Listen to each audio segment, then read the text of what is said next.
New Klondike Mint Chocolate Chip Bars present 5 Seconds to Glory. Mark versus actually listening to his wife. Beautiful, beautiful yellow squash. And I thought we could potentially paint our foyer yellow. What do you think? I know it's yellow. I know. For some reason, my wife never quite found the humor in that ad that I did. And I suppose it's because what usually makes something funny to someone is because there's a hint of truth in it. Because you know what? Listening is hard. It's hard work.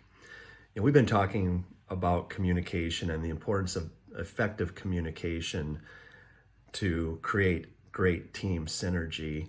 And we've been talking a lot about the person who is delivering a message, but equally important to be an effective communicator is to be an effective listener. And like I said, it's hard work. It sounds like it's something that's easy and a passive activity, but it's not. Just think about how many times you've heard someone's name, you met someone new, and heard their name, which, as Dale Carnegie says, is the most important word in any language to that person. Yet, seconds later, we've already forgotten it. Maybe I'm the only one that's had that problem, but it's because effective listening is hard. So I did some checking to find out why this would be hard. Well, it's because when people speak, they're generally speaking at about 125 words per minute. Yet our brains can process information so much faster than that. So our minds wander. We start thinking about what our response may be.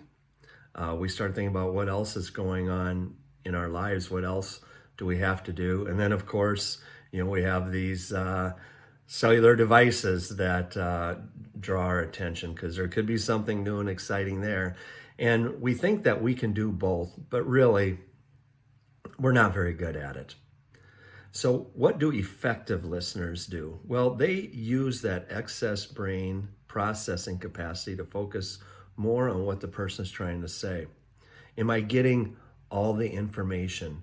Are there any underlying messages this person is trying to communicate? But they use that capacity to focus more on the speaker, the person communicating to them. But it requires intentionality, and it requires focus, and it requires hard work. So I know this is something I can do. I know I can be a better listener. So I want to work harder at it. How about you? Now, listen up, because today is Thursday. It's our new TikTok challenge. Andy Peterson, we're going to go with yours, the foot shake challenge. Oh, na, na, na. That's going to be our new one this week. This is the biggest challenge yet. But here's the deal, Petey. You cannot submit the one you did last week. You have to do a new one. Plus, I think you can do a little better than that. So that's the new one. We got the weekend to work on it. Let's get them in. This will be a fun one. I'll put a link to Petey's video in here so you have that. But thanks for listening today. Have a great rest of the day. We'll be in touch. Bye now.